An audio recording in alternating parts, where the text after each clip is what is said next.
The idea that your name can influence your destiny. Blossom almost sounds like a metaphor for growth, vitality, fragrance. Do you ever feel that your name almost destined you for a world of beauty and aromatherapy? Yes, that's definite. I do think so because, I was named. It was really interesting that I was named Blossom. My father was in the coffee plantation and they used to wait for the blossom. So that is how I got the name of Blossom. And I really feel, it has helped me a great deal.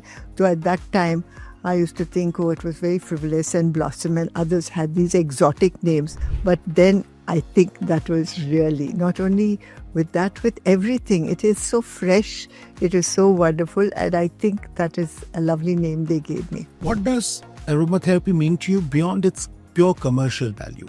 It is a part of life. Actually, I don't say part of, it's a way of life. And in fact, that is how I had followed it, as a way of life, because these oils do, they can make you relaxed, they can make you feel ready for work. They have a wonderful thing for healing and anti-aging, and it's very good for beauty. Now, aromatherapy can be used in 3 ways. One is we can use it for beauty. So that's where I took it up, which was very easy. The other, it is for your mind. Like if you're feeling depressed, if you're feeling too hyper, if you want to think, you want to focus, you can use aromatherapy. The third, it is for any stress-related ailments. For example, hormonal problems, it's excellent for. It's excellent for also any aches and pains. So we used to use it for that. So this is how I used to use it, and I got into started working on it and going through with it. For me, it is really a way of life. I use it from morning to night and for everything that I have. You now are globally in many countries. How do you balance your product authenticity and to these pressures of scale, right? Because now you have to ship it, it has to be a certain manner, it has to have a certain shelf life. How do you do that? I'm at the factory, not all the time because I've got other things also, but I go there for when we have a batch. I check each thing. They'll find you after they check it in their thing. It comes to me because apart from what we are doing, it has to also go with the client, with the face. And I started the same and I do it the same. It goes with family, with friends, where we are testing it. So all your new products are friends and family tested? Yes, and very well.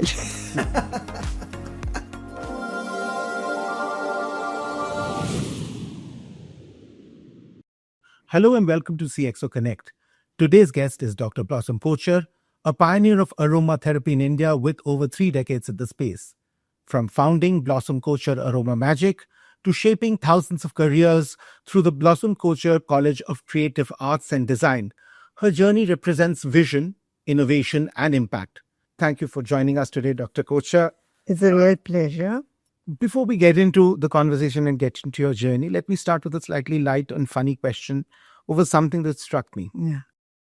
There's a concept which is known as nominative determinism.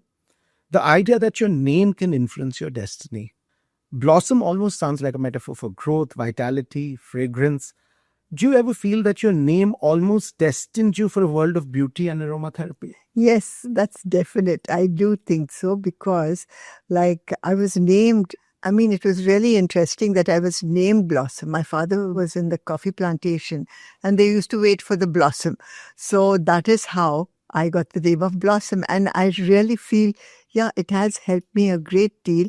Though at that time, I used to think, it was very frivolous and Blossom and others had these exotic names.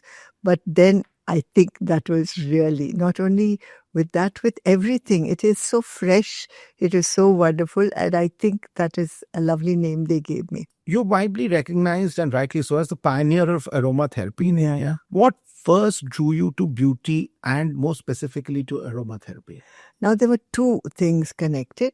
One was, of course, when I was young also, I was very interested. I think this name had brought it out. I was very interested in flowers and aromatherapy and other things. And for example, when I used to go on holidays, I was studying in the boarding.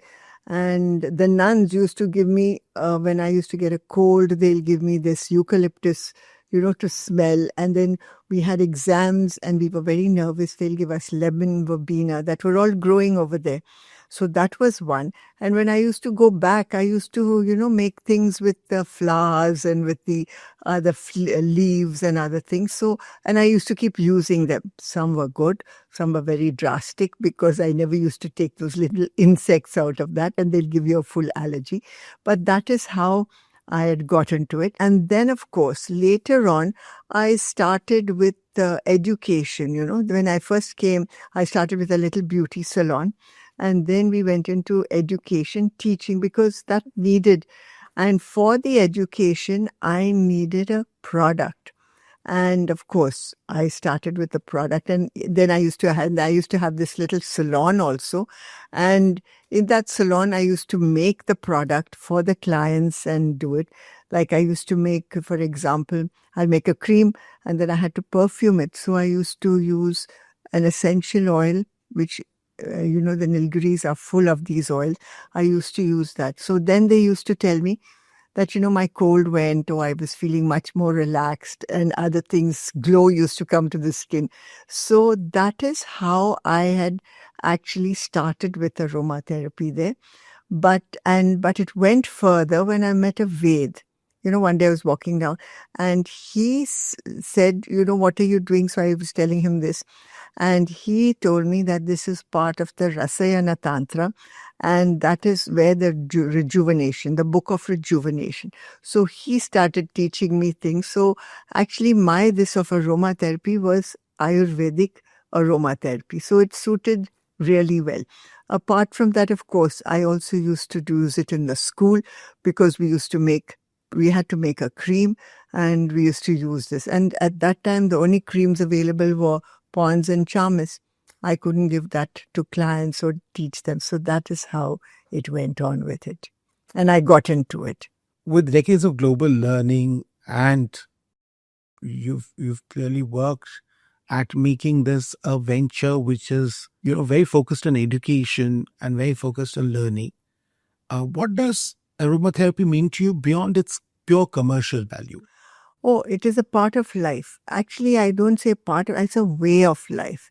And in fact, that is how I had followed it, as a way of life, because these oils do, they can make you relaxed. They can make you feel ready for work. They have a wonderful thing for healing and anti-aging, and it's very good for beauty. Now, aromatherapy can be used in 3 ways. One is we can use it for beauty. So that's where I took it up, which was very easy. The other, it is for your mind. Like if you're feeling depressed, if you're feeling too hyper, if you want to think, you want to focus, you can use aromatherapy. The third, it is for any stress-related ailments. For example, hormonal problems, it's excellent for. It's excellent for also any aches and pains. So we used to use it for that. So this is how I used to use it, and I got into started working on it and going through with it. For me, it is really a way of life. I use it from morning to night and for everything that I have. When you started, and you said that you started small and you were, Mm-hmm. mixing your Yeah. mixing it with essential oils because there was nothing available in the market. When you started, let's say, Aroma Magic, what was your vision? Or was there a vision? Did you think it would become this big? Or did you just want to sort of extend it to your clients as a very viable alternative? I never thought it was going to become so big, but I wanted the people to use it because it was so wonderful. And it was not like, for me, beauty is not just, beauty external. It is a body, mind, and emotions kind of thing. And I knew if you're not feeling good, you're worried and tense, it used to show on the faces. If you're feeling very nervous, again, you'll get a very dry skin. So I wanted them to experience this. So this is really was my aim, to make something that they can experience and that they can really have a wonderful, experience with and use something. And the other thing, this was not just for their beauty. This was also for their homes. They didn't need to use all these synthetic stuff. Because I felt and I saw Synthetic things gave allergies. Synthetic things was not really very good. So that's how I really wanted it. But I didn't think it would go so big commercially. I just wanted everyone. I wanted everyone to have a product of aromatherapy. That was my one aim. Just for my understanding, though, can't we have an allergy to a natural oil? Yes, we can. Like I know a person who had an allergy to roses and he was sick in the hospital and they gave him roses and he got so ill. But what happens with this is you will just get an allergy and it goes off in a little while because when you smell it, it goes into your system and it's out. But the same time, what we do is we do a testing. We test for this, but you don't get so much of an allergy from a natural as you do from A chemical. a chemical. And the chemical has a worse reaction. Looking back at your journey, what would you say is the biggest risk you took? Because starting a category and starting 30 years ago, and you can correct I tell you, the biggest risk. Yeah. My biggest risk was going into the factory because one is making it on your kitchen table and giving it to people. And when was this? When did you start? My husband had to leave the army, but that's when we really started it because he left the army and that's when I was able to start it. Otherwise, it was just me doing things. Then from going from small batches or literally making one, two things. two, these two, I had to doing it at a commercial level. And a commercial. And there we had to face a whole lot of challenges because when you're doing it big, what happens is we can't, and in aromatherapy, we can't use any synthetic. Firstly, you can't use any petroleum product because that is not going to work with it. So there were no mineral oils and other things. It had to be vegetable oils. Those vegetable oils had to be either proper consistency, not too heavy, not too thin. The other thing is the emulsifiers had to be no chemicals because when you put in a chemical with the other chemical, every natural product, every natural, like you can say, not product, every natural, say, flower or herb or spice, what happened is when we used it and the essential oil with it, what happened is it would go in and it would disappear. Yeah, disappear. The other thing is it would curdle. So it was like me throwing out, Batches and tons and batches batches and not just a small batch, but a big batch. So that was a real challenge. Formulation then would have been a learning process, which is a 0 to 1 journey. Absolutely. That was a thing. And How did you manage that? I did it slowly, one step at a time, and then did Your it. trial and error mostly? Mostly trial and error. Absolutely. Because there wouldn't have been a formula to do this. No. Which existed, right? No formula. And even in the drug authorities, when we had to get this going, they knew nothing about it. So we had to explain it, make them feel it. But this is all organic. Do you need was that a challenge? It was a challenge because of the aromatherapy, the oils that go in with it and this. But it's still organic, right? Yeah. And all your products are completely organic. Absolutely. We had to do it because if you don't do it, it doesn't work. Getting approvals, getting government licenses and all that was, yes. One of the things is now that you have scaled this, you now are in globally in many countries. How do you balance your product authenticity? I mean, authenticity of the small batch that you were doing for your clients and to these pressures of scale, right? Because now you have to ship it. It has to be a certain manner. It has to have a certain shelf life. How do you do that? I'm at the factory, not all the time because I've got other things also, but I go there for when we have a batch and I check each thing. They'll find you after they check it in the thing, it comes to me because apart from what we are doing, it has to also go with the client, with the face. And I do animal testing for me, so it has to go. And I started the same and I do it the same. It goes with family, with friends, where we are testing it. So we test it again. So all your new products are friends and family tested. Yes, and very well.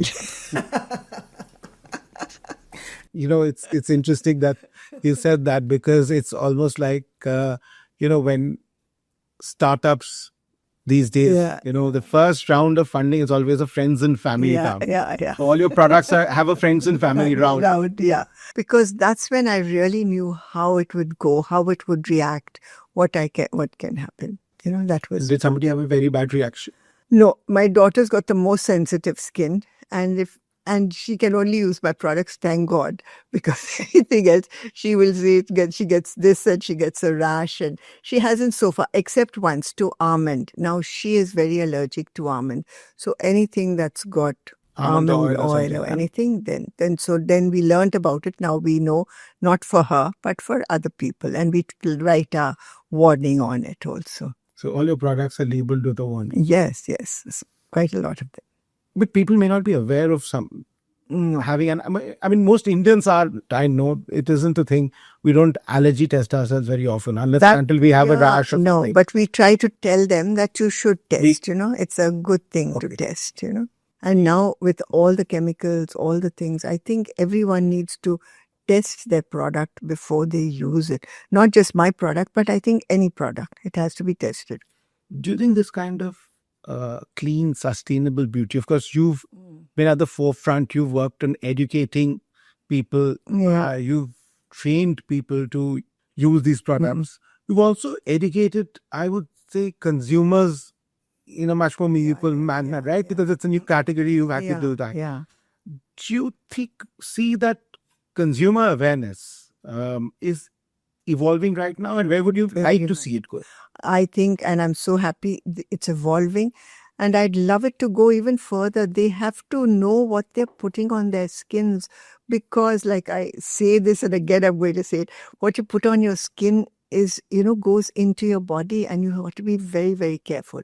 So they can only be careful if they are aware, they look at the label, they ask their questions, and I feel it's up to us to really answer those questions and to see that, they're using the correct product. Very important. We all talk about using organic things, whether it's in food, beauty.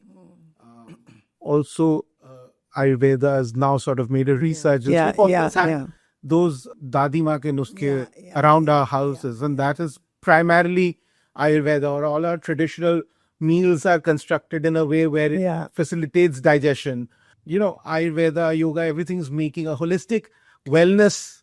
Things are making a sort of big comeback. From your standpoint, where would you want to see the consumer be? What kind of awareness do you think is still lacking? I think a lot of them, because the labeling is very tiny, a lot of them, they just glance through it. I feel they should really look into it. That's one. They should get, if they're wanting to use something, we have these, when the beauticians are there, they should ask them, what is it, and see how it goes. They should go into testing, which is very important. And it's very simple. Put a little on your wrist, cover it up with or put it in the crook of your arm, cover it with a plaster, and after, by say 24 hours, just take it out, and you will see what is the result. So why they should do that? Because if they test, then they shouldn't just follow. Somebody says this is good, and they'll use it. Somebody says, and it could cause harm, a lot of harm. But so they should just, I feel they should be more aware, more look into their product more, and then go into it. Really. The other thing, which is also education, but in a different way, through your college, you've trained about 35,000 professionals. Yeah, so many. What was your thought behind entering education? Training professionals. Yeah. And what is it that you're most proud of today? Okay, I'm very proud of training them. That's the most important thing for me. And how I went into it, because when I went into beauty myself, I started with this little salon in Wellington because my husband was in the army. And I found out when I was looking for it and looking for an education to go in, I had to do, my education was all either abroad or trial and error when I had to do the practical. There wasn't much practical education. So then I went in, I got the education down from an organization called Pivot Point, which is in Chicago. And it was wonderful. It was very systematic and scientific. And they also had a way of, teaching you that if you hold it at this angle, you'll get this, and it was a wonderful system. So that was the education I brought down, because I felt India needed education, really, because what is it? It is not just cutting hair. Your hair is live. Your hair is you. It is your skin.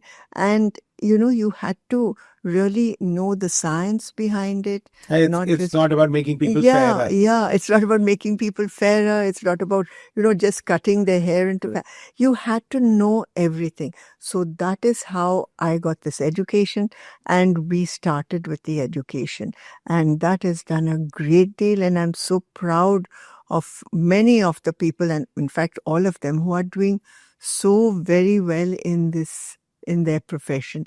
And it's really good, because when you're well educated, your beautician knows you're not going to get a problem. So that is what is their thing. You're also the chairperson of the Beauty and Wellness Sector Skills Council. Yeah. And in that, you're sort of setting national skilling standards. Yeah. What's next in India's wellness talent ecosystem? What are you looking at when you're doing these standards? Now, when we're doing these standards, we want them to follow again. Like, it should be wellness, it should be yoga, it should be also the beauticians and the hair designers and anyone that come out from there, the makeup artists, your wellness artists and the spa. They have to have an education. They have to know their things. And it's not just for the towns and for those who can afford it. From here, it goes with the government. It goes all over into the rural areas. So they're really learning, working, and it's giving them a livelihood. It's making them entrepreneurs quite a lot. It's giving them jobs. So this is really what is our thing for that. And the standards are, we have these assessors. When they do their education, they go and assess them, and then only they get their certification. The other thing is they have continuous learning also. You may be a hairdresser or a beautician or someone, but you always have to know what's the latest, what is coming up. So that is another program, that is the RPL, where prior learning, we help them with that thing going through. So this is what is the thing that is there. And they go step by step. We have the whole thing where they can reach right up to the top. And yoga is very much part. Again, it's all over and going all over the world also. Yoga is there. Nutrition is another one which has just started, because this whole thing makes a package. You can't just be beautiful, I say, with just cutting or doing a facial. You have to have the nutrition, you have to have the exercise, you have to have your mind, your happiness, your other stuff that is there with it. That whole thing goes. Mindfulness is all the part of it. How do you see skill development panning out? And I'll tell you why, because while I may not know much about beauty, my standard experience is that when my friendly neighborhood barber went from being a barber to a hairdresser, he was as good or as bad. And I sort of never see the value of them putting up a couple of these certificates on their walls. Where are you sort of trying to create that value? What is exactly the outcome of this upskilling that you're looking at? Upskilling, now we are, of course, trying to get it.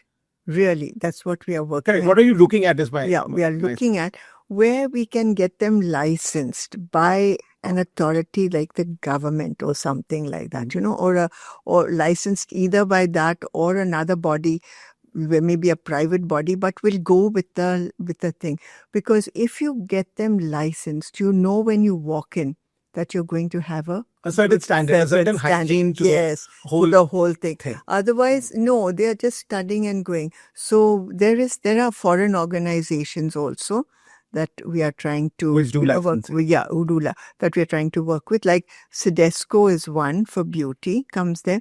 And if we can get that, as we are working with that, if we can get that into, like, for everyone, that is going to help a great deal, So they get their license. So the government is one which we would really love that they license. And I think, and the beauty and wellness certification right now, and what we are and we trying to do is that they display these certificates. If you display a certificate, and they know they're coming to a licensed person, that's going to make a very big thing. So this is something that is being worked at. The other thing that struck me is this is a sector which employs a lot of women. Yeah. How do you see this working for women's empowerment, not just in rural India, but across the country? I think this can work like all over, for the simple reason is, women, like I know when we've been educating them, especially widows and others that we've been doing, we find that they are not allowed out of their house, okay? And they have to look into their things. But if when we are educating them, if we can, this is again what I'm looking at is that we make a kind of a corporate. So they can come in there when their husbands are, gone to work, and that little while they have, they can take their clients and they can get paid. And the other thing is they're freelancing also over there.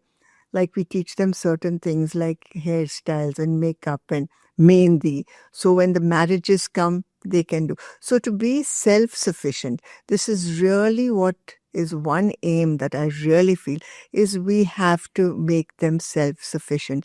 And that is going to not only help them, but the family also, and give them that respect, that regard, and that confidence that they need. And this is something we are working towards, but we have to work towards. I think it is, again, Far more. Far more. This is What are the gaps? The gaps is we have to go and start. The main thing is starting, doing, setting it up. And when you set it up, it has to be with a panchayat, it has to be with this, it has to be with that. And we can really work it, because we have to make these women self-sufficient.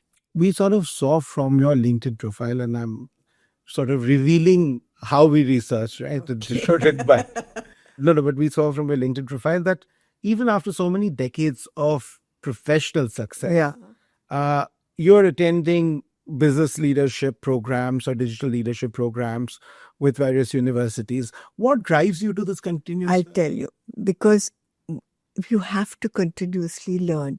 If I just sit and say, well, I've learned everything and this is okay, we are not going to grow. Education is important. And like from each of these things that I learned, like I did Cambridge and I did the other thing for the AI before it came in also, each thing that we learn something. We can make not only us, but the people around us into better. And if I don't go on learning, I don't think my people will go on learning. I feel education and continuous education is very, very, very important, I think that is important. AI course, what are the aspects that you've been able to sort of incorporate into your business? One is that we've done it in the, one is of course our ChatGPT, but that is just normal. That's nothing.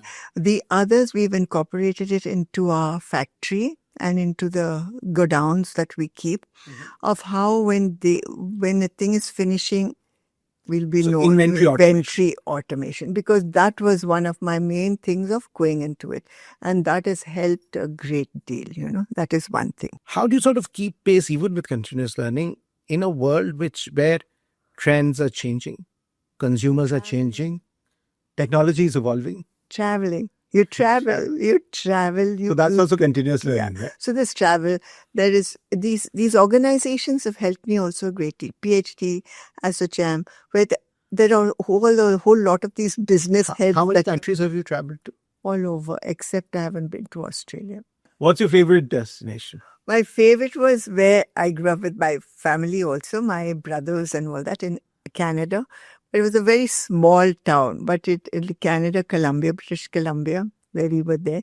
And that was one of my favorite that I used to go to. But otherwise, there is every place is something, it teaches you something.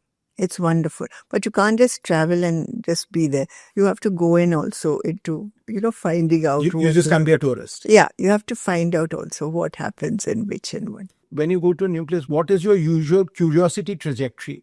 If I can put it that way. One is food. Okay. The other is how they live. It is so interesting how they live. And what do they, then of course it used to be my beauty thing also. What are their beauty? Give me an example of where you've gone into a certain country and learned something and incorporated it back into something you built into some of your products. Built into products every time. This will come in. Like if I go to France, of course, France is one because of the oils and that is a thing, and the lavender and other things that you go to. If you go to Nepal, there again, they are so rustic and they, that is something. And they follow a lot of wonderful things like the yoga, the sound thing that they use. So those are the little things that you bring and we can use back again. And of course, now we're going to go into oncology, massages, because we work a lot with these. Palliative care. Yeah, like oncology, because we work a lot with the cancer. Cancer people, that's in from our foundation, and especially kids with cancer. And what I have found is if you know how to do your lymph drainage properly and, soothe them and with the oil and this thing, so that helps them a great deal. And also the people who have cancer, like say breast cancer, others, their skin, they want to also feel good and, look good. So I'm going into that now so that can help a lot of these people. The massage. Your life experiences, share with us something that you've taken as a leadership learning, but which you couldn't have learned in a classroom. Leadership learning. Everything. Like marketing, again, you're right from production to marketing. Like when I started the whole thing, and when I look into it, I say, oh God, I used to do this even before. Like the marketing, how do you market? Like I feel marketing is something that it should be where it's out of the box and it's a touch, feel and, a sensory experience. It cannot be just an ad, and unless you're able to show it like that, you're able to give them that experience. In your case, a lot of it must have been word of mouth, right? When I started, it was word of mouth and exhibitions. I feel exhibitions are where you can demonstrate your. Yeah, it is one of the best places to do this sort of a thing. So this is what was there. And of course, strategy is something which, as it goes, I started learning a lot with that. Finance was not my strong point. No. Has it become your strong point? It's trying to become, but you're not letting it become? I think so. How do you sort of, now that you've much larger teams from the small setup, how do you sort of mentor and constantly inspire your teams to think and act purposefully and innovatively? I constantly meet with them. This is something I've made it. How many people do you have? Ballpark? We have about 300 or 400, something like that. So, and it's all over the country. But I constantly try to meet with them, with these groups, so that I can know them. Then education is another for them, because the product, they have to know your product. You have to know what you're doing before you can sell it. And this is something like that. So that is how I'm doing it, meeting. And I travel a lot. That's how I travel a lot all over, meet them. And also thanks to now, you can do a video calling. I love that. But I feel I like to meet. Maybe I've got that old-fashioned thing that I do like. You like the touch and feel and physical interaction. I need to physically interact with them. So that comes from them. Do you think post-pandemic there's been a change in your industry? Has there been a change in the way you do business, the consumers perceive things? Absolutely. It is like now the traditional it is in a little flux, which I found. But the AI, this thing, e-commerce and thing that is going. So we were very lucky. We started, my grandson, in fact, he started this e-commerce just before COVID struck. So that was really something. And now that is doing well. This is in a flux right now, but I feel they just are finding their way. And so you prefer the brick and mortar business, but you're seeing success with e-commerce. Yeah, I like I suppose that is fun. But one thing I have found, like you have to get in young people into your thing. And I'm very lucky. For me, I passed it on to my daughter who was younger, and now she has passed it. And then we have our grandson coming in, and even the people, because old is important, but we need those young minds. So what parts of the business are your daughter and grandson manage? My daughter, she's the managing thing of the whole. She does that. And my grandson is finance and exports and other things. And you are still looking into products in a more active way. Products. I'm very good. I'm very good at products. So you're not letting go of that portfolio. No, I won't. Why?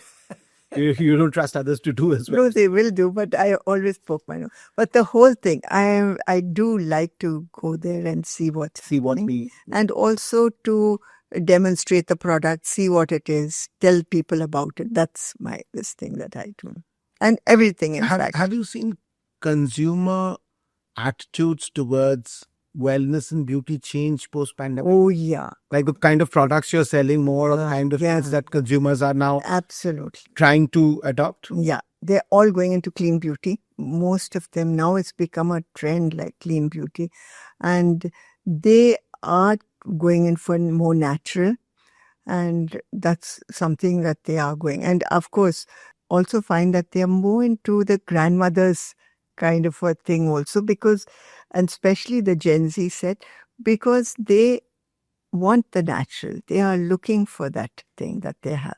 And they are a lovely set. It's really, they teach us a whole lot. They're the ones who look at what's on your product. They're the ones who'll answer you. They're the ones you really seem to like Gen Z. I love. But it's funny how things come back, because you were talking about your grandmother's kitchen recipe coming back. It's just interesting how a lot of things have made their way back into our lives, or have grown in importance, or at least we know that we're consciously doing it.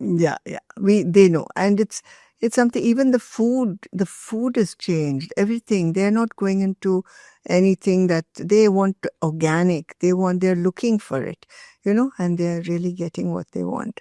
It's good. Also, you're in a business where, authenticity is important, to where trust is very important, because it is ultimately a very, very intimate consumer product. Absolutely. Absolutely. So how do you sort of maintain that authenticity and that trust with your consumers in a day and age where you can get everything online, but there's equal amount of misinformation? And online is, of course, less about touch and feel. So how do you maintain that? One is, of course, we have the Instagram and all that, the media that is there. But other things, I feel that from time to time, you have to meet with them, and they can have exhibitions. Now, where do we meet our people? We go there. Now, I feel that I really need to go there. And it may be only for half a day or something, but going there, you get to meet them. We have to go to places where we can meet our consumers and get our consumers. So that is, in fact, I try to meet my consumers as much as possible. You recall an instance where you've sort of changed your product or formulation or the way you do things based on consumer feedback? Yes. Now, there was this lady, something she had asked, she told me that she would like a serum of mine that I made to be a little lighter. She said, I feel it is a little heavy, and it was before light. And I listened, and I came back and made it. And right enough, when I did see it, it was a little thicker. So they were adding a certain thing which was thicker. So I went back and did it. I'm always listening to them. She says, this color is not good. I say, okay, we will go in and look at it. So whatever is not good, I ask them to send the product back, look at that product, see what it is, ask them what is their feedback, and do it. Even for the salons, we cater to a lot of salons. And when you changed that formulation, did it do better? When you made it lighter, it did believe it or not, it did much better, because it was a little thing. So they are, in fact, my sounding board, and they tell me what they want. And the way I can meet them is at these little functions, at the places I go to. And they know if they tell me, I will change the thing for them. It's also struck me that in this sort of day and age where everybody is going in for organic products, in your space also competition is increasing, because 25 years ago there would be scarcely an MNC building a product like this, but now everybody is into that. So how do you sort of maintain relevance and competitiveness when you're taking on some of these much bigger multinational corporations or bigger companies? Now, when they take one more thing is, I always believe, that you should be in competition with your own self. Of course, look at what is happening around, but don't lose yourself trying to, get into that. So I always believe that we have to look at what we can do, how we can do it, find out what is happening, and change what we can in the problem. And don't, they are in their space, we are in our space. And I always say India's got so much of this space. Everyone can come in and get into this kind of a. As long as your space is expanding, you're good. Yeah, I'm happy. How do you personally define your success today? And has that definition evolved over time? I'm happy doing what I want, firstly. This is a passion for me, like aromatherapy, making products, meeting people, making them look beautiful. That is my passion. So that is something which is wonderful. And I'm glad I have that because it's not a work. And then I'm happy doing it. That's one of the things for success. And these are the things, actually, I feel it is something, success is something, it's very internal. It cannot be something that is outside. I mean, my success is just my happiness and being happy, seeing my family is happy. And it's a very... What a wonderful way of defining success. Yeah, that's happiness. My success is that. How you've taken to technology, especially we're talking about digital marketing and AI. Has that in any way influenced how you approach not just consumer engagement, but how you approach your basic business in wellness and beauty today? Yeah, now wellness and beauty is like really now it's going into a whole lot of technology. So I'm glad, only thing I'm glad that I started doing this in a different small way. And really, I would love to, whatever happens, I will keep learning, I know, and keep going into it further and further because it helps. It really helps. It brings the time down like this. Before we will take one day or something to make something. Now it comes. The only thing I feel, of course, the testing of the product goes into the technology, the testing of the raw material, testing of the product. But making the product also they have it. But I feel there has to be that human touch that will come in. We will have to see it. They will test it, of course, but we will have to retest it. That is something that has to be done. And that's something I've not given to AI or anything. I wouldn't give it. We would like to do that. Do that yourself. Because that is what we feel. Yeah. Okay. This is ubiquitously a rapid fire round, but you don't need to be rapid. There's no fire. Okay. One daily ritual that you'll never skip. Exercise. How much do you exercise in a day? I exercise in the gym and yoga, both today. So one day yoga, one day gym. That's what. But I don't. About an hour a day. Yeah, that's one I won't give up. There are two, in fact, and the other is meditation. These are those little three things that are mine. Meditation and exercise has to be there. Otherwise. What's your favorite essential oil and why? Lavender, because it treats all sorts of things. If you can't sleep, you use a little lavender here, and here, you can go to sleep. If you got an ache and pain, if you got your neck paining, put lavender there, put it on your knees, put it on your, wherever the pain is, and it goes away in 5 minutes. The other thing is if there's a burn, just say I burn myself, I can just put lavender straight and it'll heal without a scar. Skin, it's excellent for skin. So it's the best oil. I call it the king of all oils. One skincare myth that you wish everyone would stop believing in? Yeah, cleaning your face twice a day. I feel. That is what I feel. And others feel they don't need to, but that is a myth that you have. But I feel you have to clean your face. Is there a particular sort of go-to-bed routine that you have for? Yeah.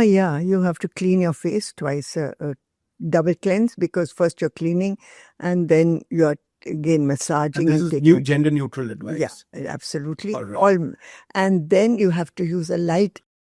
You use a serum. Maybe you can use a serum and you can just use a light moisturizer. This is something you must do before going to bed. You can even skip the moisturizer, but you have to do this cleansing. Cleansing, double cleansing is the must. A mentor that's been life-changing? That's my mentor in this place in Chicago, who, in fact, where I learned all this thing from.